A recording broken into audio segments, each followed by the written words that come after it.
NASCI, NASCI, ये net जो है NASCI नेसी से ही बना है इनफैक्ट। तो नेट का मतलब होता है बर्थ, या फिर नेसी का मतलब है बर्थ, और ये इसके पास्ट पार्टिसिपल फॉर्म है, तो इसका मीनिंग है बोर्न। ठीक है, तो ये नेट इतना इंपॉर्टेंट वर्ड है, इतना बेसिक वर्ड है, इससे बहुत सारे बहुत इंपॉर्टेंट शब्द बने हैं, जैसे कि नेशन। नेशन वर्ड आप सबको पता ही है, देश। तो नेशन कैसे वर्ड बना है? नेट से बना है, NATION, यानी कि a place where people of same birth origin live. ऐसी जगह, ऐसा देश या ऐसा भूखंड जहां सेम ओरिजिन के लोग रहते हैं, वो नेशन है ना। दूसरा ऐसा इंपॉर्टेंट वर्ड है नेचर। जैसे बोले कि किसी व्यक्ति का नेचर बहुत काइंड है, नेचर मतलब स्वभाव, तो वो भी कैसे बना है? वो भी नेट से ही बना है। नेट मीन्स बर्थ, तो nature means got at birth, जो कि जो स्वभाव क्या है, बर्थ से ही जो उसे मेंटल क्वालिटी या हार्ट की क्वालिटी मिली है, वो है उसका नेचर, स्वभाव। अच्छा, जो नेचर प्रकृति है वो भी बर्थ से ही बना है। नेचर, नेशन, इन वर्ड्स को बताने का मेरा पर्पज ये है कि आपको नेट का मीनिंग ध्यान रहे। नेट मीन्स बर्थ या बोर्न। अब इस नेट के बेस पे और कई सारे वर्ड्स बनेंगे जिनको हम यहाँ पे डिस्कस करेंगे। ठीक है, जैसे पहला वर्ड अगर हम देखें नेटिव, नेटिव बना है नेट से, और ये नेट की एडजेक्टिव फॉर्म है नेटिव।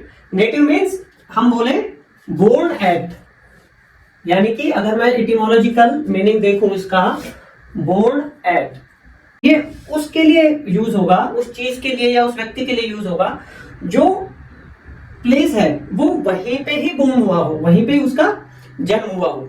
जैसे कि मैं बोलूं नेटिव प्लांट, यानी कि वो प्लांट वहीं पे ही पाया जाता है, वो प्लांट, उस प्लांट का बर्थ वहीं पे होता है। तो नेटिव का मतलब है देसी या फिर पैदाइशी।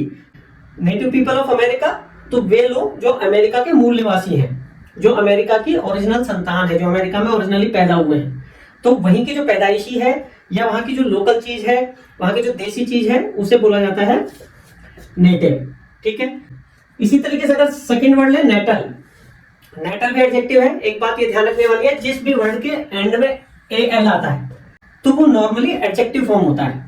तो नेटल का मतलब है, नेट मीन्स बर्थ, यानी कि रिलेटेड टू बर्थ या फिर जन्म का, है ना। जैसे कि मैं बोलूं नेटल चार्ट, नेटल चार्ट एक बहुत पॉपुलर वर्ड है, बर्थ चार्ट, जैसे होरोस्कोप बोलते हैं ना। जैसे मैं बोलूं कि नेटल सिटी, यानी कि उसके जन्म से रिलेटेड जो सिटी है जहां उसका जन्म होगा, तो मैं बोलूं कि भाई ये उसका नेटल सिटी है। तीसरा वर्ड है नेसेंट। नेसेंट NASCE, ये नेट की ही फॉर्म है। इनफैक्ट जो नेट है वो NASCE नेसे से ही आया है। नेसेंट का मतलब हो गया बर्थ ऑफ न्यू बर्थ। ठीक है, नेसेंट मतलब है, अगर मैं इसका ओरिजिनल जो ओरिजिन से रिलेटेड वर्ड है, मीनिंग है, वो मैं बोलूं तो ऑफ न्यू बर्थ। हिंदी में बोलूं तो नवजात, यानी कि कोई भी चीज जो अपनी बिगिनिंग स्टेज में है, जो अपनी डेवलपमेंट की या फिर एग्जिस्टेंस की नई स्टेज में है, उसे बोला जाता है नेसेंट। जैसे कि आजकल जो ग्रीन इंडस्ट्री है भारत में, वो नेसेंट है, यानी कि अपनी डेवलपमेंट स्टेज में है, अपनी नई स्टेज में है, तो उसे बोला जाएगा नेसेंट। ठीक है, तो ये भी एडजेक्टिव हुआ।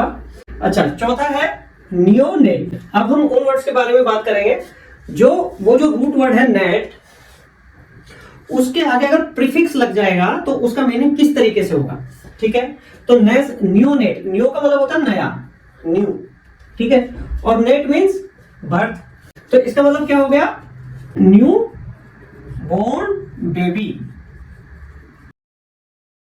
इसका इटियोलॉजिकल मीनिंग जो है, ओरिजिन बेस्ड मीनिंग है न्यू बोर्न। न्यू बोर्न क्या? Newborn baby.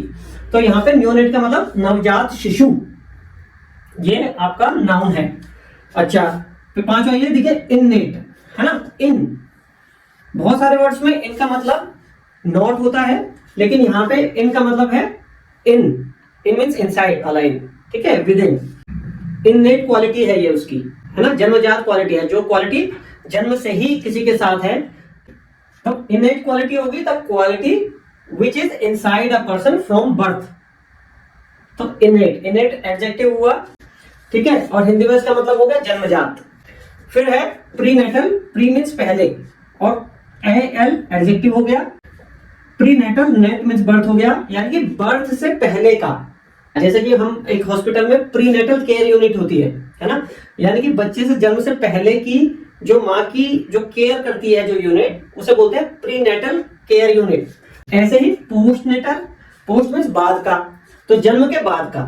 लेकिन यहाँ पे ये बात ध्यान रखने वाली है कि जन्म के बाद से मतलब है जन्म के तुरंत बाद की, ठीक है। जन्म के बाद का मतलब तो ये भी हो सकता है 4 साल बाद, 6 साल बाद, नहीं, जन्म के तुरंत बाद की। तो हॉस्पिटल्स में prenatal and postnatal care unit होती हैं, तो जन्म के तुरंत बाद की। नेट से ही रिलेटेड वर्ड है कॉननेट। कॉननेट, जैसे कि हम पहले भी डिस्कस करते आए हैं, कॉन का मतलब होता है विद या फिर टुगेदर। तो कॉननेट का मीनिंग हो गया बोर्न टुगेदर, बोर्न टुगेदर। इससे क्या मतलब है कि जिनका जन्म एक साथ हुआ है या फिर जो एक दूसरे से रिलेटेड है, क्लोजली रिलेटेड है, जिनका बर्थ जो है एक दूसरे से संबंधित है, सेम ओरिजिन है, ठीक है। तो जैसे कि हम बोले कॉननेट ट्विंस, कॉननेट ट्विंस तो वैसे ही क्लियर हो गया, जो ट्विंस है जो एक साथ पैदा हुए कॉननेट ट्विंस। या फिर कॉननेट क्वालिटीज, कॉननेट क्वालिटीज मतलब closely joint, closely related quality. इस कॉननेट का ही एक सिनोनिम है, वो है कॉग्नेट। कॉग्नेट भी क्या है, बोर्न टुगेदर या फिर of same birth, of same origin, है ना। तो उसे मैं बोलूं, हिंदी में बोलूं तो सजाती है। सजाती है मतलब एक ही जात के, सेम जात के, यानी कि सेम ओरिजिन के, रिलेटेड है जो। तो जैसे कि मैं बोलूं कॉग्नेट लैंग्वेजेस, जैसे कि अगर हम बोले तमिल और संस्कृत को कॉग्नेट लैंग्वेजेस बोला जाता है, यानी कि एक लैंग्वेज दूसरे से संबंधित है ना, जो दोनों का जो ओरिजिन है वो सेम है। ऐसे ही जो वर्ड्स हैं वो भी कॉग्नेट हो सकते हैं, यानी कि अगर उनका ओरिजिन सेम है, जैसे कि अगर मैं बोलूं कॉग्नेट और कॉग्नेट, ये कॉग्नेट वर्ड्स हैं, है ना, क्योंकि दोनों का जो ओरिजिन है वो नेट है, NAT, ठीक है। तो इस तरीके से हमने नेट से रिलेटेड 9 वर्ड्स इस वीडियो में किए हैं। नेचर या नेशन से हम नेट का मीनिंग याद रखेंगे, बर्थ या टू बी बोर्न, बर्थ या बोर्न, और उस नेट से इन सारे वर्ड्स का जो हमने पहले किए 7 वर्ड्स और 2 वर्ड्स ये किए, इन 9 वर्ड्स का मीनिंग हम ध्यान रखेंगे।